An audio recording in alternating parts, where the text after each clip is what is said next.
Beau décor, n'est-ce pas? C'est la cour des Invalides avec François Nicolas qui est le président d'Amaclio. Alors ça, président d'Amaclio, ça veut dire quoi pour le commun des mortels? Ça veut surtout dire producteur de spectacles. Voilà. Le président d'Amaclio, c'est la société qui produit ces spectacles, que j'ai fondé avec Bruno Cellier, qui est l'auteur de ce spectacle en 2012. Qu'on a interviewé déjà. Que vous avez déjà interviewé, qui est un passionné d'histoire, mais un passionné de la cour d'honneur des Invalides, un passionné des Invalides. Il a fait son service militaire ici d'ailleurs, et pendant son service militaire, il s'est dit un jour je ferai un spectacle ici, et il l'a fait. Et pas qu'un.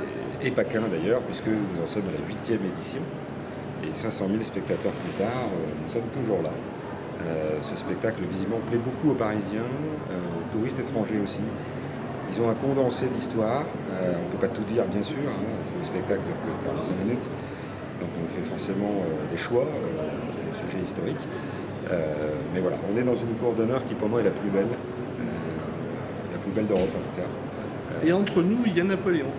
Je le vois sur l'image, il est juste entre nous. Voilà, entre nous, il y a Napoléon qui va attendre encore un an qu'on fête effectivement le bicentenaire de sa mort. Donc ça sera le spectacle, on sait déjà quel sera le spectacle l'année prochaine. Vous êtes perspicace. Ah ben ça, vous avez laissé entendre, donc j'ai entendu, malheureusement pour vous. Voilà, personnage emblématique, très emblématique de l'histoire de France, de l'histoire européenne d'ailleurs. Un des personnages les plus connus au monde, après Alexandre et après Jésus.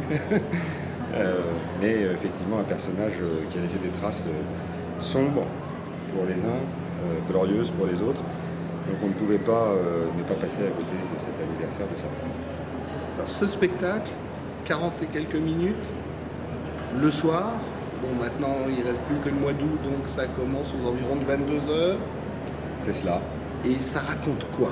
Je vais vous laisser raconter en quelques mots, sans en dire trop. Sans en dire trop, c'est un spectacle qui part. Alors on garde le même principe, c'est-à-dire que les Invalides, le monument des Invalides, est la star du spectacle, le cœur du spectacle. C'est-à-dire qu'on retrace l'histoire que les Français, nous-mêmes et nos aïeux, ont vécu à travers ce monument, qui est un monument emblématique de notre histoire, qui a vu beaucoup de choses depuis 350 ans, puisque cette année, c'est l'anniversaire de l'édit de fondation signé par Louis XIV pour la création des Invalides. La première pierre n'a été posée qu'un an après, donc si on fêtait les 350 ans de la pose de la première pierre, ce serait l'année prochaine. Voilà. Donc on va retracer tout ça, et bien évidemment, pour susciter l'intérêt du large public, nous allons raconter également l'histoire de Paris. Du retour dans le temps de Lutèce. Du retour dans le temps de Lutèce, même des Phéniciens qui sont arrivés là, et puis de toutes les grandes batailles des Gaulois, finalement de toutes ces batailles de la plaine de Grenelle. Nous sommes toujours sur la plaine de Grenelle ici, et qui est en dessous des pavés. Comme on dit en rigolant, là sous les pavés, c'est pas la plage. Mais c'est l'histoire. L'histoire va nous raconter. Et une histoire, franchement, se déroule, alors on peut le montrer, surtout ces murs, surtout, là on voit vaguement, non on voit pas la foule, parce qu'on a la caméra au-dessus, mais tous les murs que vous pouvez voir sont couverts d'images, qui se recouvrent, avec bien entendu du son, et on peut donner quelques noms célèbres. C'est un écran de pierre, en fait, qui fait 5000 mètres carrés. C'est une des plus grosses projections, à mon avis, connues au monde, en vidéo monumentale, à base de 4K laser, appuyée par une bande-son que je qualifierais d'exceptionnelle, avec quelques morceaux de musique que tout le monde connaît. Il y a du Beethoven, il y a du Beethoven, exactement, je vois que vous avez l'oreille, et vous avez bien écouté. Et puis nous avons la chance d'avoir Feu Jean-Pierre, parce qu'il est décédé il y a encore 2 ans, je crois, oui. Et nous avons gardé la bande-son qu'on avait enregistrée avec lui il y a quelques années pour ce spectacle. Et puis nous avons l'inénarrable acteur extraordinaire, un des acteurs les préférés des Français, André Dussolier, qui a bien voulu prêter sa voix aussi pour l'introduction du spectacle et pour la conclusion du spectacle, qui réserve quelques surprises. Et puis la charmante et chaleureuse Céline Duhamel, actrice de théâtre absolument charmante, extraordinaire, je dirais, qui envoûte avec une voix chaude et chaleureuse la narration de Jean Piat et de la narration de Jean Piat. Combien de temps pour préparer, monter, faire ce spectacle, entre le moment où vous avez décidé qu'il va exister et le moment où il arrive ici, ça prend combien de temps? Alors, pour la réalisation du spectacle, à proprement dit, il y a à peu près 1 an de travail. Ce sont, on va dire, une grosse dizaine d'infographistes qui ont travaillé sur les images, sous la direction de Bruno Sellier, et qui va effectivement d'abord créer un synopsis, et ensuite il va faire une bande-son, il va donner la bande-son aux infographistes qui vont travailler sur la musique et pas l'inverse. C'est-à-dire que les images sont calées sur la musique et pas l'inverse. C'est très important pour avoir un spectacle au total. Pour que effectivement on soit en permanence complètement envoûté. Si on faisait l'inverse, si on créait la musique sur les images, on n'aurait pas du tout le même effet. C'est quelques petites recettes techniques pour vos auditeurs pour connaître ça. Et ensuite, Bruno, curieusement, n'écrit pas le texte avant, il écrit le texte à la fin. Donc il a d'abord les tableaux, toutes ces successions de tableaux qui sont créés par lui et réalisés par lui. Vous m'avez dit qu'il y en avait beaucoup tableaux. Oui, on a à peu près une quarantaine de tableaux différents, donc ça va assez vite. Certains sont contemplatifs, certains sont très très dynamiques. Certains on joue avec la pierre, des effets 3D on va dire, basiquement, de profondeur et de relief. Et puis d'autres sont beaucoup plus je dirais, contemplatifs sur des tableaux que tous les Français ont, tous ceux qui sont passés par l'éducation nationale ont en tête, puisque effectivement ça reprend des images connues. Oui, ça, les tableaux, le sacre de Napoléon, exactement, entre autres, voilà. On voit Charles de Gaulle. On voit Napoléon, on voit Louis XIV. Effectivement, il y a tout un imaginaire commun, et c'est effectivement ce que fait ressortir ce spectacle, en fait. Puisque grâce à ce spectacle, justement, les Français, en fait, comprennent qu'ils ont une histoire commune, qui peut être sombre, triste, mais qui est aussi extraordinaire, grande, et que beaucoup de pays nous envient. C'est pour ça d'ailleurs qu'on a 90 millions de touristes en France, pas cette année, mais 90 millions de touristes en France par an, ce qui fait de nous d'ailleurs le premier pays qui accueille des touristes au monde, très loin devant le second et le troisième. Les Américains n'ont que 72 millions de touristes, alors que nous en avons 90 millions. Et ça, c'est pour notre patrimoine. Il faut que les Français comprennent que notre patrimoine matériel et immatériel est notre or noir. Nous avons l'industrie, nous avons des choses extraordinaires en France. Un pays ingénieux et très créatif.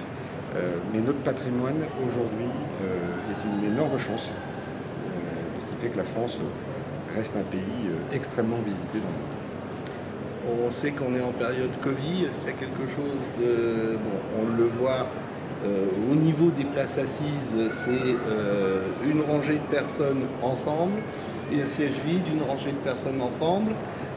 Mais ça pour vous, c'est des contraintes épouvantables? Alors ce sont des contraintes qu'on a effectivement anticipées, puisqu'on s'est dit qu'on n'annulerait pas ce spectacle, parce qu'on était en dessous des 50 personnes.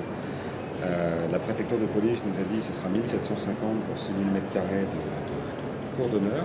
Donc ça se passe très bien, les gens respectent parfaitement la distanciation sociale, le port du masque est obligatoire. Donc on a effectivement divisé très sérieusement, puisqu'on accueille jusqu'à 3000 personnes certains soirs.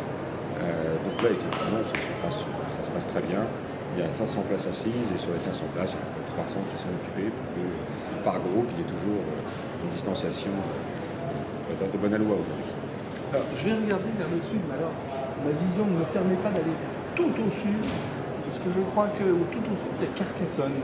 Et Carcassonne, c'est une autre production. C'est une autre production et réalisation de Bruno Sellier. Et cette année, alors, nous avons effectivement dû nous adapter un peu plus qu'aux Invalides. Donc on a un parcours dans le château de Montal, sur les remparts, qui dure à peu près 1 heure de nuit. Donc on visite Carcassonne de nuit quelque part, à base de lumière, de son. C'est assez féerique, c'est assez slow life aussi. C'est-à-dire que ça permet aux gens qui viennent visiter la cité de le faire le soir, dans une ambiance un peu plus rafraîchissante qu'en pleine journée, parce qu'il fait chaud à Carcassonne l'été. Et puis de découvrir le château et les remparts sous d'autres aspects, sous d'autres atours. Et cette année, ça s'appelle le diamant de pierre. C'est un peu une tautologie, parce que c'est-à-dire qu'un diamant est une pierre, mais à base de laser, nous avons resculpté un certain nombre de pierres du château et des remparts, ce qui donne un aspect visuel assez époustouflant. Et ça dure combien de temps? À peu près 1 heure de parcours à pied. Voilà. Ah, donc il faut quand même marcher. Et il faut marcher, il faut marcher. Et nous avons la même chose au Mont-Saint-Michel. Pas la même chose, c'est pas le même spectacle du tout, mais le même principe, qui est également un parcours qu'on fait également depuis c'est la 3e année cette année, les Chroniques du Mont, entre mer et ciel, puisque le Mont-Saint-Michel est entre mer et ciel, et c'est un parcours qui dure à peu près 1 heure également, et il y a 16 pièces, 16 salles de l'abbaye du Mont-Saint-Michel scénographiées, à la nuit tombée également, et en plus on peut bénéficier sur la terrasse de l'abbaye du plus beau coucher de soleil du monde, je pense, le plus envoûtant, puisque nous avons les marais, c'est absolument époustouflant. Est-ce qu'on s'arrête chez la mère Poulard pour manger une omelette? Alors on peut, quand elle est ouverte, puisque effectivement avec la mesure Covid cette année c'est un peu plus compliqué, il ferme le soir, mais nous accueillons à peu près 1200-1300 personnes par soir à l'abbaye du Mont-Saint-Michel, entre 19h30 et minuit. Sur Carcassonne, c'est à partir de 21h en août jusqu'à minuit et à peu près 1000 personnes aussi. Donc c'est un flux continu et les gens effectivement en marchant respectent bien évidemment les distanciations. Est-ce qu'il y a des projets sur d'autres monuments où j'ai l'impression qu'il y en a, parce que rien qu'à voir votre sourire, c'est qu'il y a quelque chose en Pisse-aux-Roches que je ne connaissais pas. Non, alors effectivement des projets, en fait c'est parce qu'il manque. La France et l'Europe sont un terrain de jeu inépuisable. Le patrimoine français est incroyable, le patrimoine européen aussi. Donc en fait les projets, on en a plein. Ensuite, comme je vous disais tout à l'heure, 1 an de réalisation, mais souvent il y a à peu près 1 an d'approche, 1 an de compréhension, 1 an de discussion avec les personnes qui sont sur le site. Et là, on a 2 ans toujours. Donc des projets, on en a beaucoup. Un très gros l'année prochaine, et on sera au courant, je pense, d'ici 2 mois. Il va faire parler de lui puisqu'il tournera dans le monde entier. Et là, je pense qu'on aura l'effet de projecteur, c'est incroyable. Vous me mettez dans le premier avion qui y va. Mais je vous mettrai dans le premier avion. Ça commencera en France. Ça commencera en France sur un emblème, j'allais dire quasi national, que tous les visiteurs qui visitent la France viennent voir. Oui, bon, c'est pas très loin d'ici, si j'ai bien compris, c'est de ce côté-là. Voilà. Exactement. Voilà. Bon. Donc nous avons beaucoup de projets. Ensuite, il faut le temps de les réaliser. Et en 8 ans d'existence, maintenant, nous avons produit que 8 spectacles, 8 lieux différents. C'est un peu une volonté de ne pas aller partout, de ne pas se précipiter surtout. Il y a eu le Grand Palais à un moment. Il y a eu le Grand Palais, il y a eu le Palais des Papes, il y a eu le Château de Saumur. Voilà, il y a eu pas mal de petites choses, de grandes choses, on va dire. Et donc, avec Bruno, on se dit que vaut mieux en faire moins, mais les faire de qualité, qui puissent durer aussi longtemps. Vous voyez, ça fait 8 ans qu'on est ici. Et donc, on préfère la qualité à la quantité. Merci beaucoup. C'est moi qui vous remercie. Donc, dans la cour d'honneur des Invalides, pendant presque tous les soirs, mais sauf... Voilà, du mardi au samedi jusqu'au 29 août, avec peut-être une prolongation en cours de négociation, puisque nous jouons quasiment avec les guichets fermés, donc il est très probable que nous prolongions début septembre, mais réservé quand même assez vite, si vous voulez venir le voir, et je vous souhaite un très très bon spectacle. Merci beaucoup.